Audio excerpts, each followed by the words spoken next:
پاکستانی جہاں بھی ہوں وطن سے محبت ان کے خون میں رچی بسی ہوتی ہے۔ جنوبی افریقہ میں مقیم پاکستانیوں نے بھی آزادی کا جشن ملی جوش و جذبے سے منایا۔ پاکستان ساؤتھ افریقہ ایسوسی ایشن کی طرف سے پریٹوریا میں رنگا رنگ تقریب کا انعقاد کیا گیا۔ تقریب کا احوال جانتے ہیں شاہد چوہان سے۔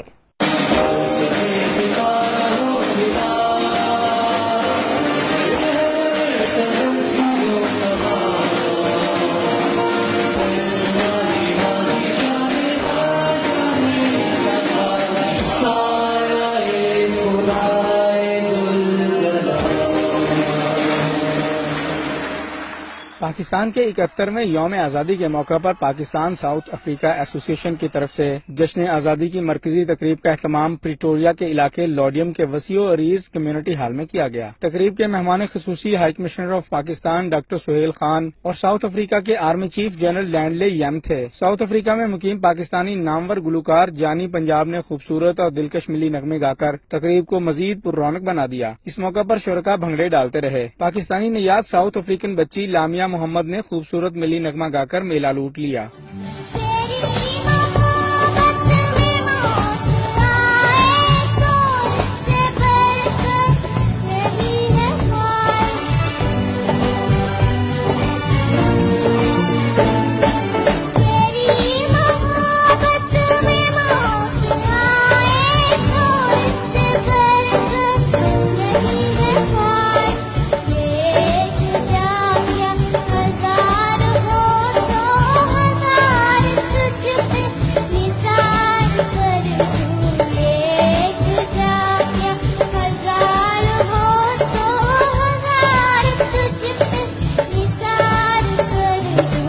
ڈاکٹر سہیل خان نے کمیونٹی کو یوم آزادی کی بھرپور مبارکباد دیتے ہوئے دنیا کے لیے پاکستان کی اہمیت بیان کی۔ Deputy high commissioner of Pakistan doctor Manzoor Chaudhry, association کے مرکزی چیئرمین میاں نصیر احمد، مرکزی صدر امانت علی تارڑ نے تقریب سے خطاب کیا۔ South African army chief general M نے پاکستانیوں کو یوم آزادی کی مبارکباد دیتے ہوئے ساؤتھ افریقہ اور پاکستان کے مضبوط دفاعی تعلقات کو سراہا۔ اس موقع پر وہ پاکستان کے دورے کی یاد تازہ کرتے رہے۔ شرکاء نے دنیا نیوز سے گفتگو کرتے ہوئے کہا کہ دیار غیر میں اپنے قومی تہوار کو منانا ایک انتہائی اہم کام ہے، جس سے ہماری نئی نسل کو اپنے ملک کی اہمیت اور کلچر کے بارے میں آگاہی ملتی ہے۔ پاکستان کے 71ویں یوم آزادی کی خوشی میں پاکستان ساؤتھ افریقہ ایسوسی ایشن نے پریٹوریا میں ایک پروگرام کا انعقاد کیا، جس میں بھرپور فیملیوں نے شرکت کی۔ آج یہاں پہ پروگرام تھا 14 اگست کے حوالے سے، جس میں ہمارے تمام پاکستانی بھائیوں نے بھرپور تعداد میں شرکت کی اور یہاں پہ موجود تقریباً آلموسٹ 1400 لوگوں نے